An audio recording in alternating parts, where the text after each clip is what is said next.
সাইমম series ৩ মিন্দানাওয়ের বন্দি ২ যেতে যেতে আহমদ মুসা ভাবল, জাহাজটি অস্ত্র বোঝাই হয়ে যাচ্ছে মিন্দানাও। অস্ত্রগুলো ব্যবহৃত হবে মিন্দানাওয়ের অসহায় মানুষের বিরুদ্ধে। সুতরাং জাহাজটিকে পৌঁছতে দেয়া যায় না মিন্দানাওয়ের মাটিতে। মনে মনে হাসল সে। এখন সে রুথ থান্ডার, নির্মম বজ্র।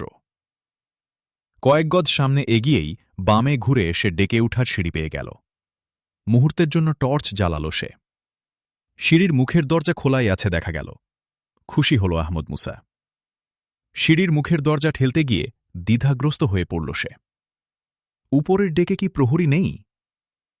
হঠাৎ এই সময় সিঁড়ির মাঝে পায়ের শব্দ শোনা গেল। আহমদ মুসা দ্রুত সিঁড়ি ছেড়ে করিডোরের দেয়ালে গিয়ে দাঁড়াল। সিঁড়ির দরজা খুলে গেল। সিঁড়ির মুখে মুখ বাড়িয়ে কে একজন চাপা গলায় ডাকল, ব্র্যাডলি, ব্র্যাডলি। কিছুক্ষণ থামল। বোধহয় উত্তরের অপেক্ষা করল, তারপর ডাকল, কোথায় রে ব্র্যাডলি? মজা দেখবি তো আয়। কোনো সাড়া না পেয়ে শালা ঘুমিয়েছে নিশ্চয় বলতে বলতে লোকটি সিঁড়ি দিয়ে নামতে শুরু করল। আহমদ মুসা ভাবল, যে প্রহরীটিকে সে ঘুম পাড়িয়েছে তার নামই তাহলে ব্র্যাডলি। এ লোকটি সে ব্র্যাডলির খোঁজেই আসছে। করিডোরের মুখে দেয়ালের ভাঁজে আহমদ মুসা প্রস্তুত হয়ে দাঁড়িয়ে রইল। গুলি ছুঁড়ে শব্দ করা চলবে না, এটা আহমদ মুসা আগেই ঠিক করে নিয়েছিল। লোকটি সিঁড়িপথের ভাঁজ ঘুরে যখন করিডোরের মুখে পড়ল, অমনি আহমদ মুসা রিভলভারের বাঁট দিয়ে প্রচণ্ড এক আঘাত হানল ডান কানের নিচের ঘাড় লক্ষ্য করে। অস্পষ্ট এক শব্দ বেরুল লোকটির মুখ দিয়ে। টর্চটি সশব্দে খসে পড়ল নিচে। কিন্তু আহমদ মুসা লোকটির জ্ঞানহীন দেহটি ধরে রাখল। এ লোকটিকেও আগের মতো পূর্বোক্ত ঘরে ব্র্যাডলির পাশে গুজে দিয়ে আহমদ মুসা চলে এল। সিঁড়ি ভেঙে খোলা দরজা পথে ডেকে উঠল সে। চকিতে একবার চারদিকে সে দেখে নিল। না, কেউ কোথাও নেই। তারকাখচিত উপরের আকাশ। চাঁদ নেই আকাশে। আদিগন্ত সাগরের বুকে যেন এক বিরাট কালো চাদর বিছানো। দুপাশে পানি কেটে বিরাট শব্দ তুলে এগিয়ে চলেছে জাহাজটি। মনে হল কতদিন থেকে মুক্ত বাতাসের দেখা পায়নি আহমদ মুসা। বুক ভরে সে নিঃশ্বাস নিল। কত প্রশান্তি এ মুক্ত বাতাসে। মালপত্র বহনোপযোগী মাঝারি ধরনের জাহাজ এটি। উপরে বেশ কিছু ডেক কেবিনও রয়েছে। নিচের কেবিনগুলো সবগুলোই বন্ধ, ভিতর থেকে বন্ধ। আলো দেখা যায় না কোনো কেবিন থেকেই। উপরের একটি কেবিনের কাঁচের গরাদ দিয়ে আলো দেখা যাচ্ছে। রিভলভার বাগিয়ে ধীর পদক্ষেপে আহমদ মুসা সামনে এগোল। নিচের কেবিনগুলো থেকে উপরে উঠার এ সংকীর্ণ সিঁড়ি দেখা গেল। সেই সিঁড়ি বেয়ে সে শিকারী বিড়ালের মতো নিঃশব্দে উপরে উঠে গেল। কোথা থেকে যেন চাপা কথা ভেসে আসছে। উৎকর্ণ হল আহমদ মুসা। হ্যাঁ, দক্ষিণ প্রান্তের কোনো এক কেবিন থেকে কথা ভেসে আসছে। শব্দ অনুসরণ করে আহমদ মুসা সামনে এগোল। একটি কক্ষের সামনে এসে দাঁড়াল সে। দরজা ভেজানো। কি হলে চোখ লাগিয়ে সে স্মার্থা ও ক্যাপ্টেনকে দেখতে পেল। স্মার্থা নাইট গাউন পরা, মাথার চুল এলোমেলো, চোখে মুখে ভয়ার্ত ভাব, হাতে তার রিভলভার। ক্যাপ্টেনের পরনে সেই আগের পোশাক। স্মার্থা বলছিল, এ দুঃসাহসের জন্য তোমাকে শাস্তি পেতে হবে ক্যাপ্টেন। ক্যাপ্টেন বলল, তোমাকে পেলে আমি মরতেও রাজি আছি। জানো কতদিন থেকে আমি তোমার দিকে চেয়ে আছি?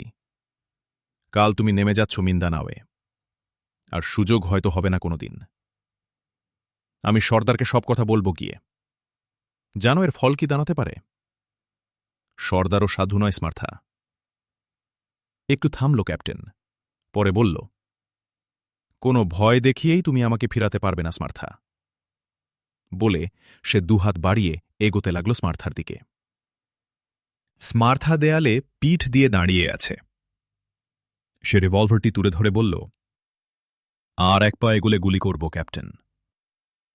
কিন্তু কথাটি স্মার্থার মুখ থেকে শেষ হবার আগেই ক্যাপ্টেন ঝাঁপিয়ে পড়ল তার উপর। স্মার্থার হাত থেকে রিভলভার ছিটকে পড়ে গেল। স্মার্থাও পড়ে গেছে মেঝের উপর কাত হয়ে। ক্যাপ্টেন তার মুখে এক হাত দিয়ে চেপে ধরে তাকে তুলে নিয়ে বিছানার উপর গিয়ে পড়ল।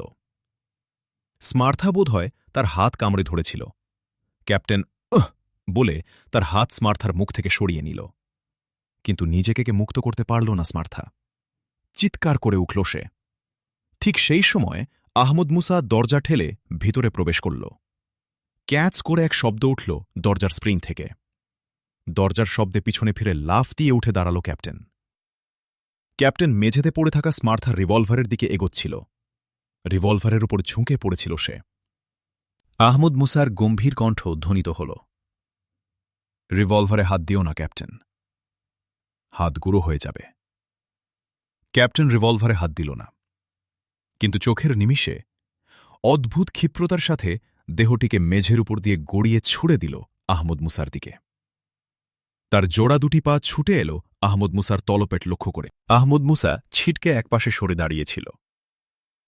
ক্যাপ্টেনের লাথি লক্ষ্যভ্রষ্ট হয় তার দুটি পা আছড়ে পড়ল মাটিতে। আর কোনো সুযোগ সে পেল না। আহমদ মুসার পয়েন্টেড সুর মারাত্মক এক লাথি গিয়ে পড়ল ক্যাপ্টেনের তলপেটে। সঙ্গে সঙ্গে জ্ঞান হারিয়ে এলিয়ে পড়ল সে।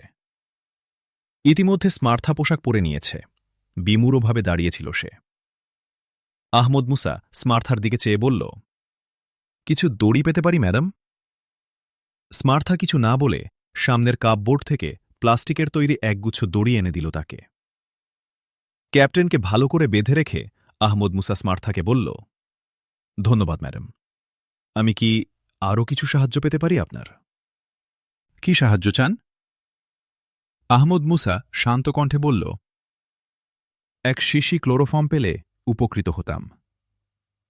ক্লোরোফর্ম কি উপকারে আসবে? এটা কি ভেঙে বলার প্রয়োজন করে? একটু ভেবে স্মার্থা বলল, আমি আপনার কাছে কৃতজ্ঞ, কিন্তু এ কাজে তো আমি আপনাকে সহযোগিতা করতে পারি না। আহমদ মুসা একটু হেসে বলল, হিসেবে ভুল হয়েছিল ম্যাডাম।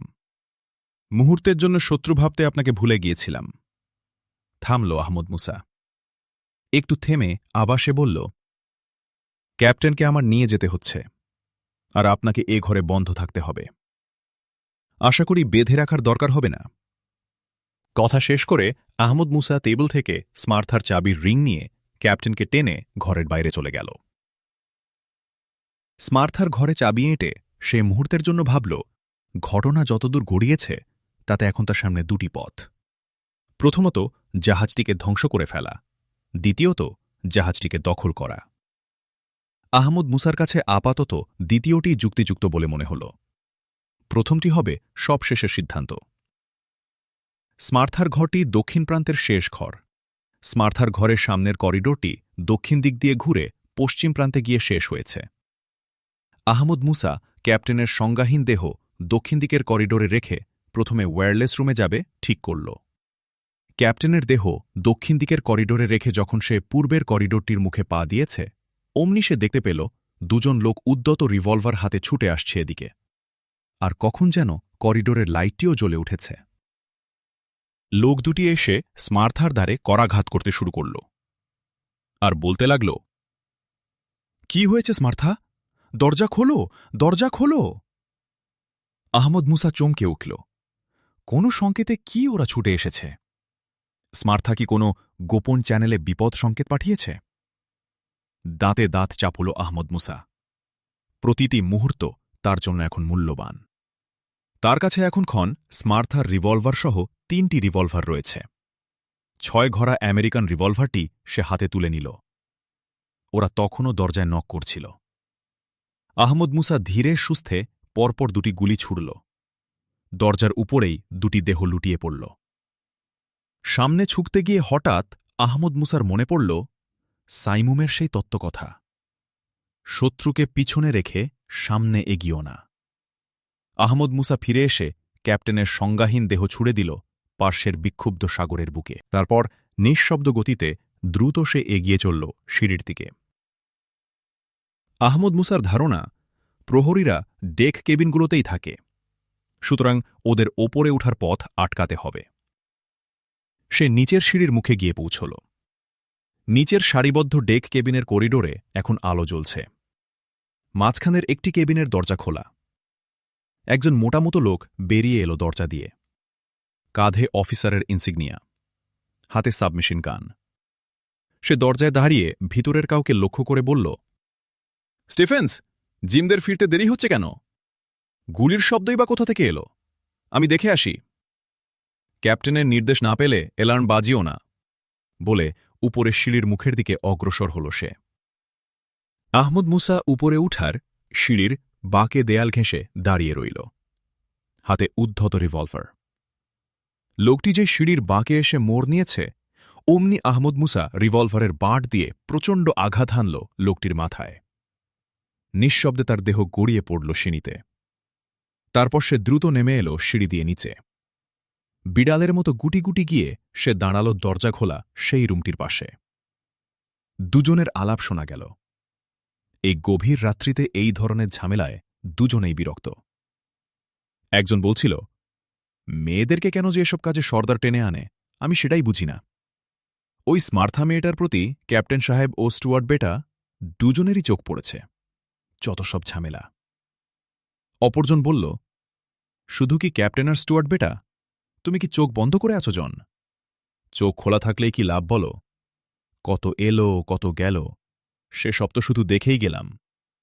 ব্যাটারা মজা লুটবে, কিন্তু ঠেলা সামলাবার বেলায় আমরা। কত ঠেলা জীবনে সামলিয়েছি জন সাহেব। দক্ষিণ মিন্দানাওয়ের লানাডেলে রেডিয়েশন বম্বকে পেতে রেখে এসেছিল, শুনি? এই যে বম্ব আবার যাচ্ছে। এগুলো কারা পাততে যাবে বলো তো? ওরা না আমরা? বিনিময়ে কি কিছুই মিলে না? কিছু ডলার ছাড়া আর কি। এই যে স্মার্টহাদের নেওয়া হচ্ছে, ওদেরকে শত্রুদের ভোগে লাগানো হবে। হায় রে, বন্ধুন্ধু না হয়ে যদি শত্রু হয়ে জন্মাতাম। এদের খোসালাভ হয়তো আরও চলত, কিন্তু আহমদ মুসার সময় ছিল না এসব শোনার। সে স্টেনগান বাগিয়ে আচমকা ঘরে ঢুকে পড়ল। ঘরে বেশ কয়েকটি চেয়ার পাতা, আর সেক্রেটারিয়েট টেবিলের পিছনেই একটি লম্বা কিবোর্ড। প্রতিটি পয়েন্টে দুটি করে চাবি টাঙানো। ওগুলো ডেক কেবিনসমূহের ইন্টারলক ও আউটার লকের চাবি। আহমদ মুসা ওদের দিকে স্ট্যান্ডগান উঁচিয়ে বলল, তোমরা হাত তুলে পিছন ফিরে দাঁড়াও। তারা হাত তুলে দাঁড়ালো বটে, কিন্তু পিছন ফিরল না। স্টিফেন্স নামক লোকটির পিছনে ছিল সুইচ বোর্ড। সে হাত তুলে ধীরে ধীরে পিছন হটে সুইচ বোর্ডের দিকে যাচ্ছিল। আহমদ মুসা বলল, সুইচ বোর্ডের দিকে গিয়ে লাভ হবে না বন্ধু। এলাম সুইচে হাত দেবার পূর্বেই তোমার লাশ খসে পড়বে মাটিতে। স্টিফেন্স থমকে দাঁড়াল, কিন্তু পরক্ষণেই সে দরজার দিকে চেয়ে সোল্লাসে বলে উঠল, ওস্তাদ! আহমদ মুসার মুখে ঈষৎ হাসি ফুটে উঠল। বলল সে, আবার চালাকি? তুমি দুবার ক্ষমা পাবে না বন্ধু। বলে সে চেপে ধরল ট্রিগার। স্টিফেন্স অস্পষ্ট আর্তনাদ করে মেঝেতে লুটিয়ে পড়ল। আহমদ মুসার মনোযোগ এই সময় স্বাভাবিকভাবেই স্টিফেন্সের দিকে কেন্দ্রীভূত হয়ে পড়েছিল। জন এই সুযোগ হাতছাড়া করল না। ঝাঁপিয়ে পড়ল সে আহমদ মুসার উপর। শেষ মুহূর্তে আহমদ মুসা তার দেহকে একদিকে বাঁকিয়ে নিয়েছিল। সুতরাং জনের আঘাত কিছুটা লক্ষ্যভ্রষ্ট হল। তবু বাম পাজরে জনের ডান হাতের একটি মারাত্মক ঘুষি খেল আহমদ মুসা। আহমদ মুসা একপাশে সরে যাওয়ায় ভারসাম্য হারিয়ে জন পড়ে গিয়েছিল। আহমদ মুসাও পড়ে গিয়েছিল তার সাথে। তার হাতের স্টেনগানটাও ছিটকে গিয়েছিল হাত থেকে। ডান হাতে পাঁজরটি চেপে ধরে দম বন্ধ করে আহমদ মুসা উঠে দাঁড়াল। মাথাটি তার ঝিমঝিম করছিল। জন পড়ে যাওয়ায় উবু অবস্থা থেকে উল্টে গিয়ে আহমদ মুসার স্টেনগানটি কুড়িয়ে নিয়ে উঠে দাঁড়াচ্ছিল। মোক্ষম সুযোগ। আহমদ মুসার ডান পা বিদ্যুৎ গতিতে ছুটে গেল জনের তলপেট লক্ষ্যে। মুখ দিয়ে ক্যাথ করে শব্দ করে আবার লুটিয়ে পড়ল সে মেঝেতে। আহমদ মুসা এবার তাড়াতাড়ি কিবোর্ড থেকে চাবিগুলো নিয়ে নিল। প্রত্যেক চাবিতে নম্বর রয়েছে। মোট ২০টি চাবি। ডেক কেবিনগুলোতে এদের আরও অনেক প্রহরী ও লোকজন রয়েছে। ওদের বাইরে বেরুবার পথ বন্ধ করতে হবে। চাবি নিয়ে বেরুতে এটা স্থির করে নিল আহমদ মুসা। পিছনের দিকটা নিরাপদ না করে সে ওয়্যারলেস রুমে যাবে না। ডেক কেবিনের আউটার লকের নম্বরের সাথে চাবির নম্বর মিলিয়ে আহমদ মুসা নিচের সবগুলো ডেক কেবিন বন্ধ করে দিল। সর্বশেষে স্টুয়ার্ড রুমে চাবি এঁটে বাইরে অনেকক্ষণ অপেক্ষা করল সে। না, কোনো দিক থেকে কোনো শব্দ পাওয়া যাচ্ছে না। সে নিশ্চিত হল নিচে আর কোনো প্রহরী নেই কিংবা কোনো লোকও নেই। থাকলে গুলির শব্দে নিশ্চয় ছুটে আসত। রিভলভার বাগিয়ে ধরে নিঃশব্দ পায়ে সিঁড়ি বেয়ে সে উপরে উঠতে লাগল। ওয়্যারলেস রুমে যাবার আগে ক্যাপ্টেনের কক্ষ সে একবার দেখে নেবে। মনে মনে ঠিক করল আহমদ মুসা। উপরে কেউ নেই। ক্যাপ্টেন কক্ষের দুই পাশে আর দুটি কক্ষ খোলা। ক্যাপ্টেনের কক্ষ বন্ধ। ক্যাপ্টেন স্মার্থার ওখানে যাবার সময় বন্ধ করে গিয়েছিল। তাহলে আহমদ মুসা জুতার গোড়ালি থেকে ল্যাসার ভিম টর্চ বের করে নিল আবার। 2 মিনিটের মধ্যে খুলে গেল দরজা। কক্ষে একটি স্টিলের আলমারি, একটি সেক্রেটারিয়েট টেবিল, একটি গদি, 8টা চেয়ার ও একটি সিঙ্গল খাট। টান দিতেই ড্রয়ার খুলে গেল। ড্রয়ারে একটি চাবির রিং ও একটি দূরবীন পেল আহমদ মুসা। চাবিটি আলমারির চিন্তা করল সে। দূরবীনটি তুলে নিতে গিয়ে ড্রয়ারের শেষ প্রান্তে একটি ডায়েরি পেল সে। ডায়েরিটিও তুলে নিল। ডায়েরির মধ্যে ক্যাপ্টেনের বিভিন্ন ধরনের মন্তব্য ও দৈনন্দিন হিসাব নিকাশ রয়েছে। ডায়েরির পাতা উল্টাতে গিয়ে একটি চিঠি বেরিয়ে পড়ল। খামের মুখে সিল আটা। উপরের ঠিকানা chairman, Klu Klux Klan, Mindanao base, Davao. Ahmad Musa চিঠি পকেটে পুরতে পুরতে বলল, জাহাজ তাহলে ওদের মিন্দানাওয়ের দিভাও বেজে যাচ্ছে। দূরবীনটিও পকেটে পুরল সে। তারপর তাড়াতাড়ি ঘর থেকে বেরিয়ে ওয়্যারলেস রুমের দিকে চলল। ওপরে কোনো প্রহরী চোখে পড়ল না মুসার। জাহাজের ওয়্যারলেস কন্ট্রোল রুম। কক্ষটি ভিতর থেকে বন্ধ। আহমদ মুসা দরজায় নক করল। নক করার সঙ্গে সঙ্গে দরজা খুলে কে একজন মুখ বাড়াল। আহমদ মুসা প্রস্তুত হয়েছিল। মুখ বাড়িয়ে লোকটি কিছু বলার জন্য মুখ খুলেছে, কিন্তু কথা বেরুবার পূর্বেই আহমদ মুসার রিভলভারের বাট গিয়ে আঘাত করল তার মাথায়। দরজার উপরেই সে কাত হয়ে পড়ে গেল। এক মুহূর্ত নষ্ট করল না আহমদ মুসা। দরজা ঠেলে ভিতরে ঢুকল। ভিতরে ওয়েলম্যান ছাড়াও একজন ওয়্যারলেস অপারেটর এবং চিফ নেভিগেটর ছিল। যে লোকটি মুখ বাড়িয়েছিল সে ওয়্যারলেস অপারেটর। অপারেটরকে আর্তনাদ করে পড়ে যেতে দেখে চিফ নেভিগেটর উঠে দাঁড়িয়েছিল।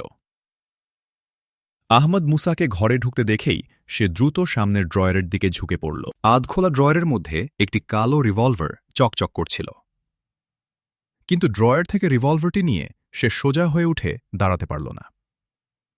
আহমদ মুসার রিভলভার নিখুঁতভাবে লক্ষ্যভেদ করল।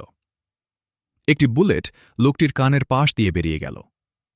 লোকটির দেহ ডেস্ক থেকে মেঝেতে গড়িয়ে পড়ল। আহমদ মুসা কক্ষে প্রবেশ করার পর দরজা বন্ধ করে দিল। স্টিয়ারিং হুইলের লোকটি পাথরের মতো বসেছিল। মুখ তার ছাইয়ের মতো সাদা। আহমদ মুসা তার পাশে গিয়ে দাঁড়াল। বলল, শুনুন, গোটা জাহাজ আমাদের দখলে। নির্দেশ মতো জাহাজ না চালালে এই নেভিগেটরের মতোই হবে তোমার অবস্থা। নেভিগেটরের ডেস্ক থেকে মানচিত্র তুলে নিয়ে জাহাজের গতিপথ দেখে নিয়ে বলল, ড্রাইভার, এখন জাহাজ কোথায়? লোকটি একবার আহমদ মুসার দিকে চেয়ে দেখল। তারপর বলল, জাহাজ এখন সেলিবিস সাগরে, জাম্বুয়াঙ্গ প্রণালী থেকে 100 মাইল দক্ষিণে রয়েছে। আহমদ মুসা কম্পাসের দিকে চেয়ে দেখল। জাহাজ উত্তর মুখে এগিয়ে চলেছে। আহমদ মুসা ড্রাইভারকে বলল, জাহাজের মুখ একটু পশ্চিম কোণে ঘুরিয়ে নাও। বাসিলান প্রণালী পার হবার পর জাম্বুয়াং ডাইনে রেখে উত্তর দিকে যেতে হবে। সঙ্গে সঙ্গে জাহাজের মুখ একটু ঘুরে গেল। ঘণ্টা 3 চলার পর জাহাজ সোজা উত্তর দিকে এগিয়ে চলল। আবদুল্লাহ হাত্তার শেষ কথাটি মনে আছে আহমদ মুসার। তাকে আপো পর্বতে যেতে হবে। মনে হয় আপো পর্বতই পিসিডার হেডকোয়ার্টার। মানচিত্র দেখে হিসেব করল, আপো পর্বতের উপকূল এখন 300 মাইল দূরে। আগামীকাল সকালেই জাহাজ পৌঁছে যাবে। অসংখ্য চিন্তার জট আহমদ মুসার মাথায়। জাহাজে প্রতিরোধ করার মতো আর কেউ নেই, এ সম্পর্কে সে নিশ্চিন্ত। কিন্তু চিন্তা সামনের ভবিষ্যৎ নিয়ে। পিসিডার কাউকেই সে চেনে না। জাহাজ উপকূলে নেয়ার পর সে কি করবে? পিসিডার লোকদেরকে সেখানে পাওয়া যাবে? তাদের দৃষ্টি আকর্ষণ করতে সে কি পারবে? তাকে বিশ্বাস করবে কি তারা? আহমদ মুসার সম্বল, তার কোড নাম রুড থান্ডার, রুথ। আবদুল্লাহ হাতার উত্তরাধিকারীর এ অতি গোপনীয় কোড নাম একমাত্র তার মনোনীত ব্যক্তির পক্ষেই জানা সম্ভব। এ কথা নিশ্চয় পিসিডার কর্মীরা সবাই জানে। তাছাড়া পিসিডার সহকারী প্রধানের প্রকৃত নাম ও কোড নাম সে জানে। এটাও তাকে সাহায্য করবে। আহমদ মুসার আরেকটি সুবিধা হল ভাষার আনুকূল্য। মিন্দানাওয়ের প্রধান ভাষা তাগালোগ ও আরবি। তাগালোগ ভাষা সে জানে না বটে, কিন্তু আরবি তার প্রায় মাতৃভাষার মতো। সুতরাং মিন্দানাওয়ের মানুষের সাথে তার আরবিতে কথা বলতে কোনো অসুবিধা হবে না। আহমদ মুসার মনটা প্রসন্ন হয়ে উঠল।